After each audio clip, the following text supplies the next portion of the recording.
Hey everybody, welcome to the Cow Church on Wheels. Let me make sure my microphone is up here. So thank you so much for tuning into this each weekend. 9 o'clock Central is usually the time.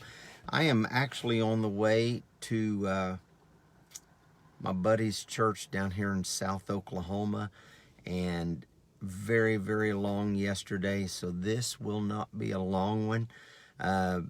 Last week I started talking about the fruit of the Spirit, and I started off at the end of the fruit. You know, there's love, joy, peace, meekness, kindness, temperance, self-control. I started off with self-control, and I see you guys chiming in. Thank you so much. And I love pastoring you guys online and helping you however I can.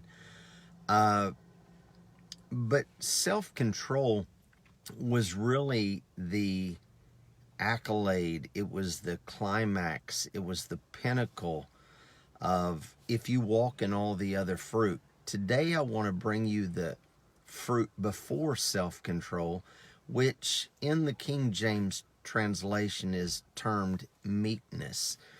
And many people have just taken that word and run with it and lived their life like a doormat to people. You know, I'm showing you Christ if I let you run over me, and I don't say anything about it. And so I want to kind of correct that, because the scripture teaches that anytime you want to walk in truth, you've got to be able to have instruction and correction.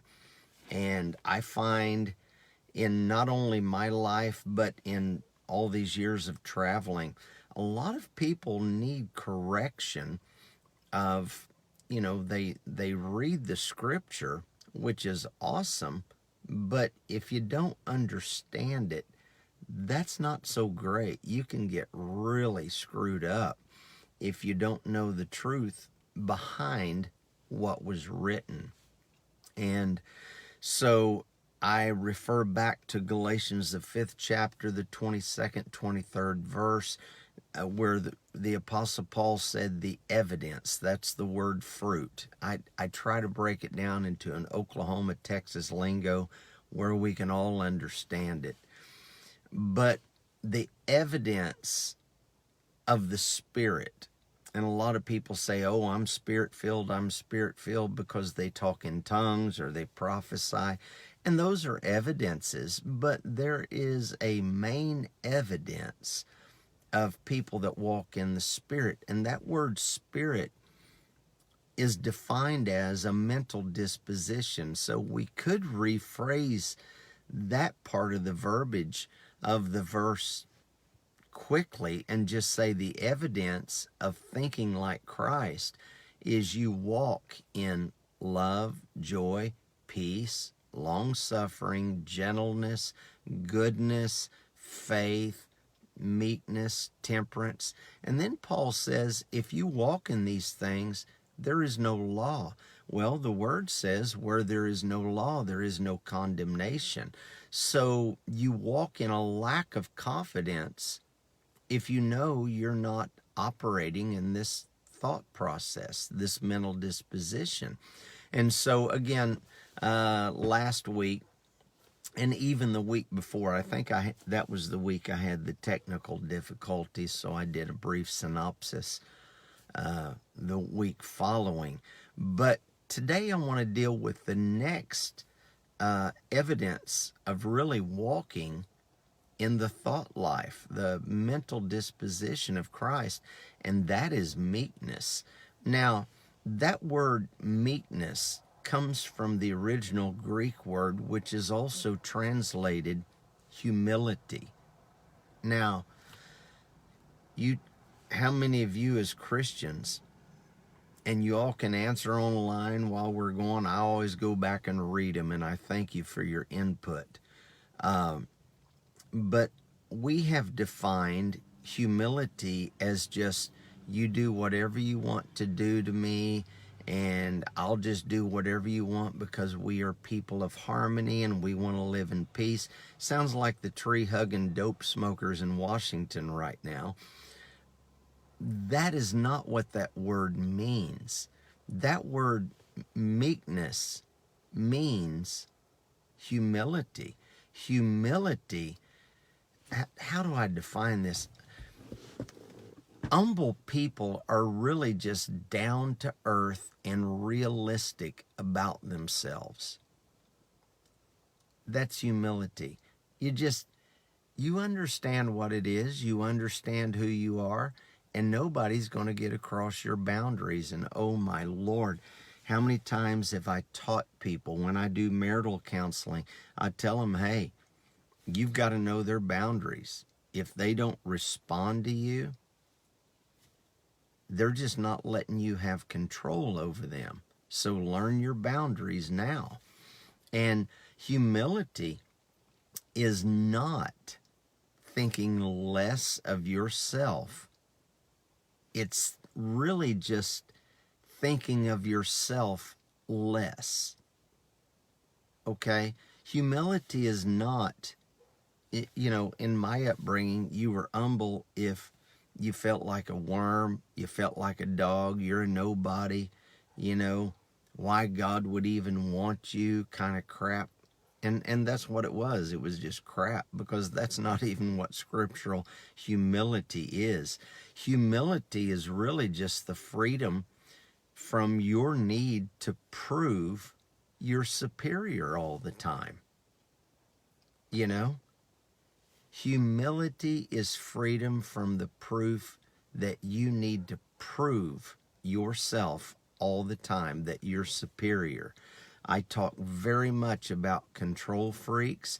They always have to prove their superiority.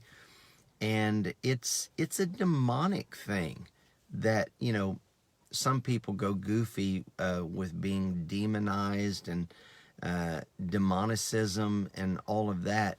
But a demonic influence is when you feel like you just have to prove yourself to people all the time. Sir, ma'am, we live in a society where, I am not. You could ask either one of my kids or even my grandson, does Papa ever abuse you? I have never abused.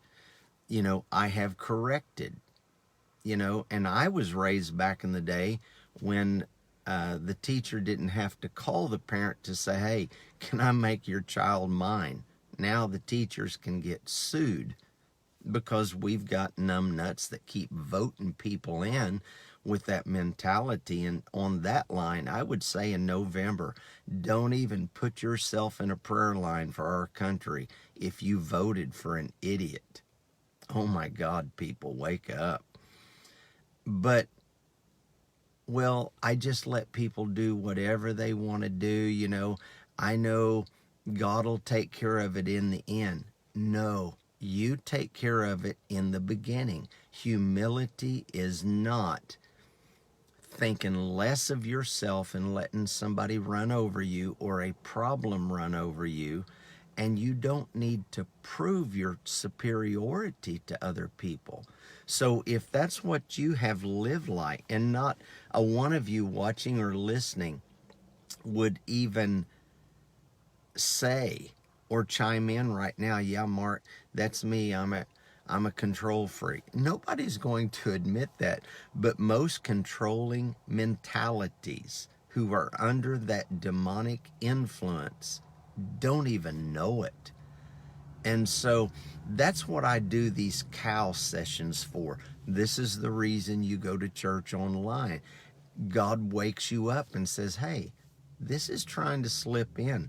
Let's make a correction to this, because the bottom line, it's all about the peace we walk in on a daily basis. So you don't need that freedom to prove yourself to somebody.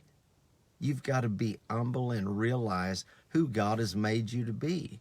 So if I were to define humility or meekness, God help us get this.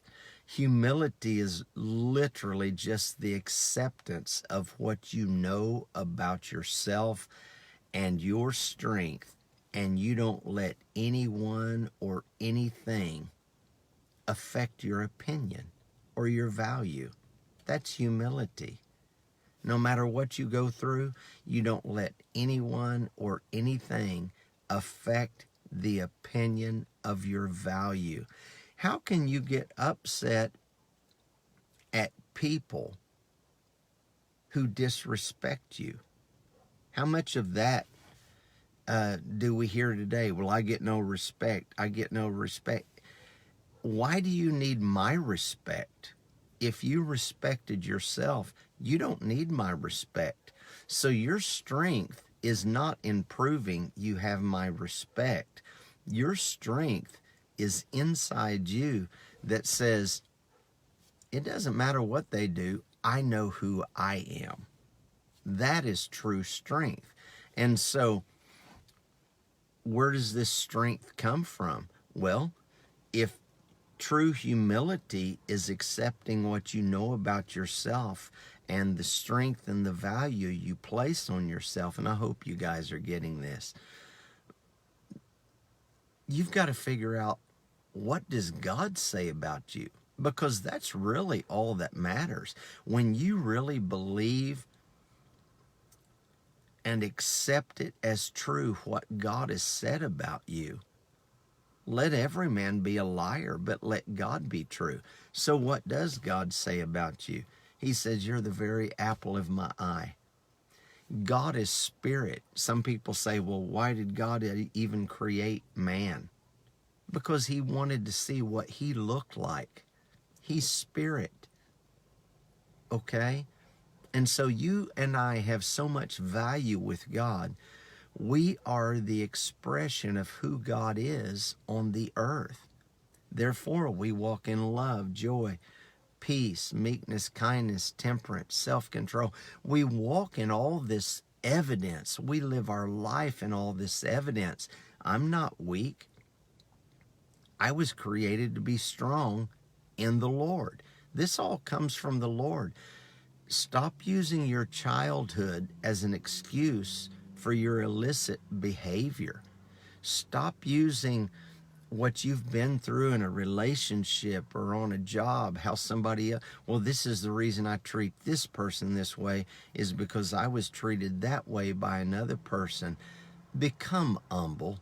In other words, begin to value yourself, and you won't let me or anyone else affect your opinion of you. Weak people have to be heard by others. How much do you see that in the news? How much do you see it on the modern media? How much do you see that in social media? People want to rant and rave just to be heard. Why do you have to be heard? Because you don't think you have any value in yourself. You're looking for someone to put a price tag on you. And I would encourage you, after this session is over, just a little simple prayer: God, show me my value. And he'll begin to tell you. How will God speak to me? He'll show you what you're good in. He'll show you what you're strong in. But also God will show you what you're weak in. Well, I'm strong in everything. No, you're not. Paul said, in my weakness, he is made strong. Even Paul admitted he had weaknesses. I have weaknesses. You have weaknesses. But to disguise a weakness, you have to control someone else. Control is the disguise for the exposure of a weakness in that person's life. And so I know I'm probably talking to the choir here, but this is just straight in your face truth. And so you've got to realize, well, God made me, so what's he think about me? He said, man, you're in my image. You're after my likeness. I gave you my blood. I gave you my name. I gave you, do you remember the prodigal son story? When the prodigal son And that word prodigal, back to its deepest definition in the original language, just means the person who forgot to think right. The kid lost his mind for a little bit. And so he went and spent all that he had. So he comes back in, and the father said, bring out the best robe, the ring, and the shoes. In other words, give him my peace, my authority, and my position. That's the trinity of your value. You have his position, which is righteous, sanctified, glorified, holy, and you have his authority, which is the ability to rule the earth, and you have his peace, which is knowing you are one with the Father. Now, why would I need to get mad at somebody to show my value? I don't. It doesn't mean I like everything I go through, but scriptural humility or meekness as an evidence of thinking like Christ is simply knowing your value and not try to use what people do to you to gain value by you having to be right. There are people, and many of you know people like this, they have to be right all the time. They have to be right all the time in order to feel value. These are not humble people. I'm not saying they're not saved. They just need some rehabilitation in their thinking, because somewhere or another, someone devalued them. They took that as their value, and now they spend their life trying to prove they have value by other people doing or succumbing to what they say. Because if you don't, they're going to get mad at you. They're going to do this. They're going to do that. Please, please set yourself free. Set yourself free. And so when you really believe what God says about you and the value he placed in you, you'll accept it as true. And at that point, when you realize, well, Mark, how will I know I've accepted God's value of me? Because it will be literally impossible for you to allow anyone to pull your chain. And many of you, and I've had chains around me that somebody do this and boy, I'd pull my chain. In other words, it would get me out of the spirit, walking in the flesh, which is a negative emotionalism. What control have you given somebody? Now you think about this. What control have you given somebody that when they do that, well, they know that makes me mad. Yeah, and when you tell them that, guess what they're going to do the next time they want to control you? Sometimes you just have to be quiet. Sometimes you have to be quiet, because here's the bottom line of human psychology is human beings really need for things. They have a need for things to survive. I mean, as simple as air, food, something to drink. But another need for human survival is having someone to blame. You can call yourself a Christian, but when things go wrong, if you're looking for someone to blame, what do you mean to blame? You are using them as an excuse for you to walk in the flesh. It's called the blame game. And I keep on seeing you guys. I wish I could see your names, but I'll go back and holler at you. But there is a need. Human survival is based on food, water, shelter, clothing, and the need to blame someone.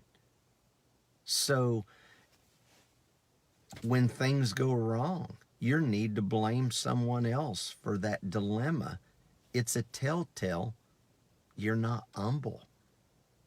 You're not meek. And so when you really know the truth about something, that ought to be plenty. You know, if you did something wrong, hey, dude, I am so sorry. I was wrong about that and I apologize. Well, okay, at that point, you're not going to pull my chain. Do you realize, well, Mark, you don't know what they did to me, but here's the thing. Here's the key to the sweetness of freedom, of forgiveness. When you release someone and forgive them, even if they don't accept it, in your own heart, when you forgive them, what you're doing is giving their chain back. You won't control me with this anymore. And by the Spirit, I encourage you, release some people. Your daddy may have done you wrong. Your mama may have done you wrong. Your boss may have done you wrong. Your spouse may have done you wrong. This friend may have done you wrong. But humility or meekness is not in trying to forget how wrong they did you. Your memory is, I took that chain off and they can't control me. What happened can't control me anymore. So the word says, let every man be a liar, but let God be true. In other words, let him be the only one that pulls your chain. We ought to have only one chain. Paul said, I'm a bond slave to Christ. In other words, there's only one man that can cause me to follow and bow, and that's Jesus. Who are you letting pull your chains? It's not their fault anymore. Not after you've heard this. It's not their fault. The blame is now on us. When are you going to let that chain go from around your neck? So let every man be a liar, but let God pull your chain. I could rephrase that, I guess. Let everyone be entitled to their own opinion, but don't let it affect the courage and confidence that you live in. So humility is simply living in the truth, accepting the very fact that we are not perfect in everything. In spirit, I am perfected. But in my daily life, I am not perfect. Humility isn't about putting ourselves down, but it's just about the realism of who I am, who you are. You're a child of the Most High God. You have more power over yourself than what you realize. When are you going to strip others of their power over your life by not allowing them to affect your attitude, your emotional response, your reactions? When are you going to set yourself free? Many people think they're humble. That's what's sad. Well, I'm a Christian, I'm humble. But they don't know their head from their butt what it means to be humble. And when really, in reality, just straight talk, me and you, people like that are constantly talking about how unfortunate and how low they are and who did what to them and how tough they had it. And people that are close to me, they know this about me. I don't do the pity game. I can have empathy and even sympathy of what you've been through, but I'm not going to give pity, because pity ultimately is the catalyst for pride. I am creating a beast in you if I feed your pity. Pity just means other people keep pulling my chain and it's not my fault. Pity has no excuse. Zero. Is this too straight this morning? If you can't tell, I'm very tired. I had a very, very long day yesterday. But, humility truly, and I've got to finish because I've still got to drive. Humility doesn't announce itself. You'll hear people say, well, I'm just a humble servant of God. Well, you're full of crap. No, you're not. If you were humble, you wouldn't have to announce it. People that announce their humility, watch them. Because if you have to announce it, you have no confidence in it. Okay? I don't have to tell you I'm a white guy. I have confidence I'm a white guy. I look at myself every morning in the mirror. I am a white guy. If you are a brown or a black person, have confidence. I'm black. I'm a brown person. Don't use what you can't change to affect the humility of your Christianity. Okay? And so, contemporary, and you all, if you watch this enough, you know I love to study the psychiatric element, the psychological element of the scriptures. But contemporary psychology, it uses this term instead of humility, because now we don't want to offend anyone in our society, which just blows my mind. Well, I don't want to offend them. Well, grow up. If you know who you are, you can't be offended. When Jesus was telling his own boys that followed him the truth, he said, is what I'm saying offend you? And they said, well, yeah, Lord, it really does. He said, well, get it right. That was humility talking. He said, this is truth. This is my value. Accept it or not. But I'm not going to change what I think about myself. And I really feel like somebody's needing to hear this right now. Who have you allowed to change your self-value?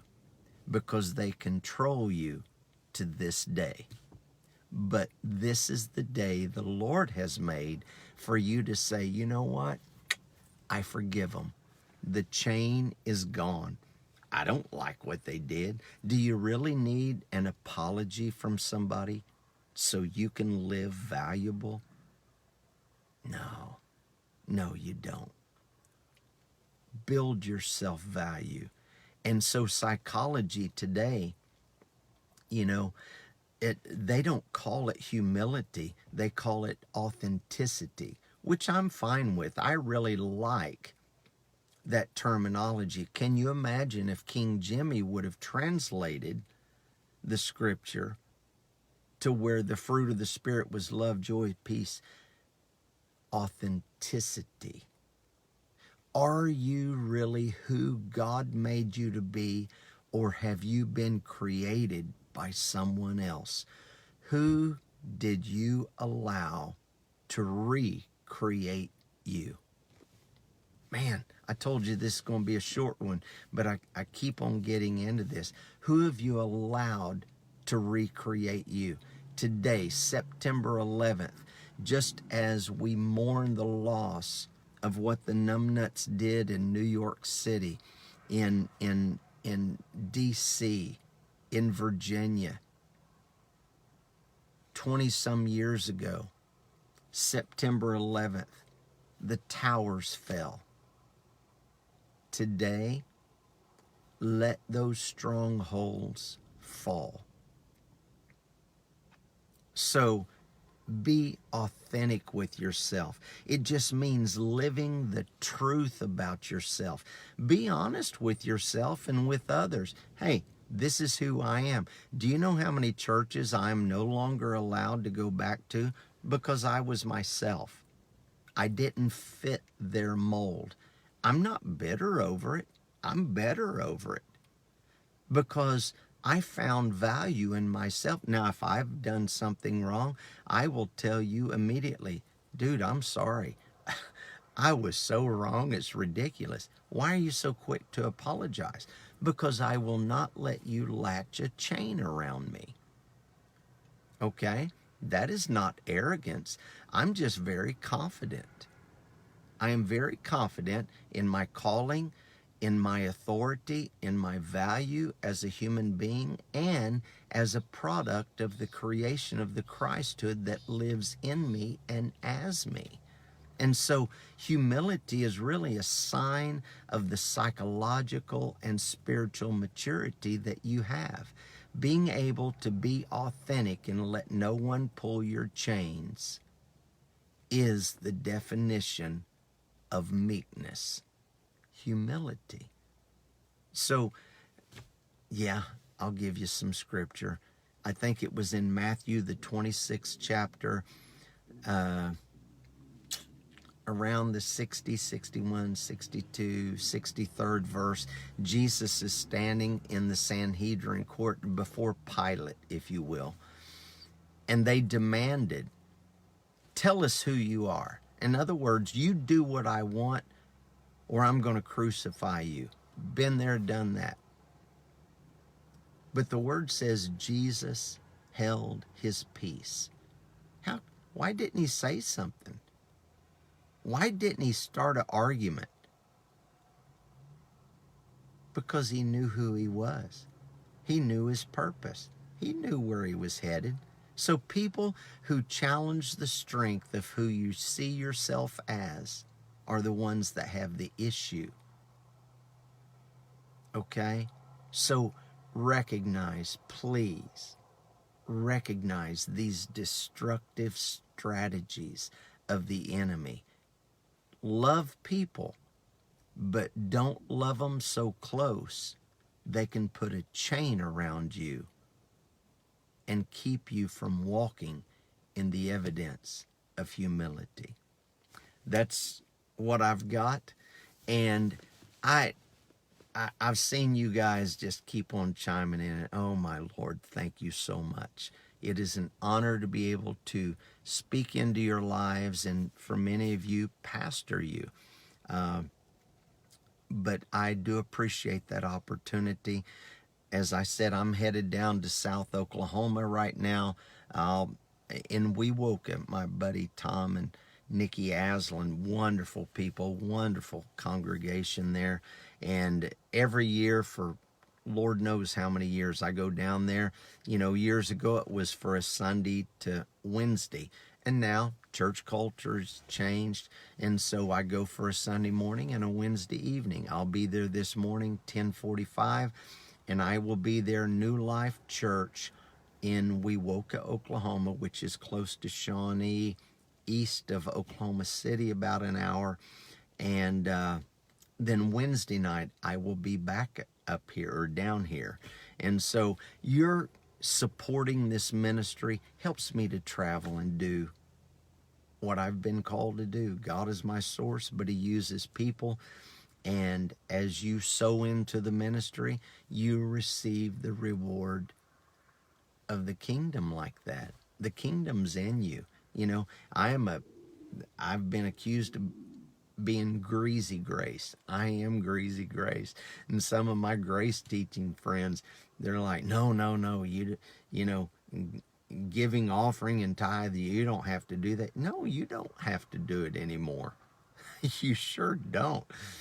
But that was from the mentality, well, it'll make God do something. God isn't going to do anything else. Your giving is to command the earth to release what God left for you in this earth. So anyway, I said that to say this. Thank you very much for being a supporter of the ministry. Go to markshellministries.com. Let's see, my schedule is still sparse because it's rebuilding after all the COVID stuff of a couple of years. But I will be in Iowa the end of this month, and then I'll be going to Illinois, and then I'll keep you abreast. I will be in Washington, D.C. the first part of October, and then back down in the Carolinas near the end of October. So I will keep you abreast of that, and if you're able to be in that area and come join me, I would love to see it. Thank you again for everything. You guys be blessed. Have a good day. And as I think it's Tim McGraw sings that song, and I love Tim's music, be faithful and kind. Be humble and kind. That's it. Be humble. Know who you are. Be authentic. If they like you, they like you. But don't let them control you if they don't. You all be blessed, and be sure and email me if you have any questions. Have a blessed and a great day.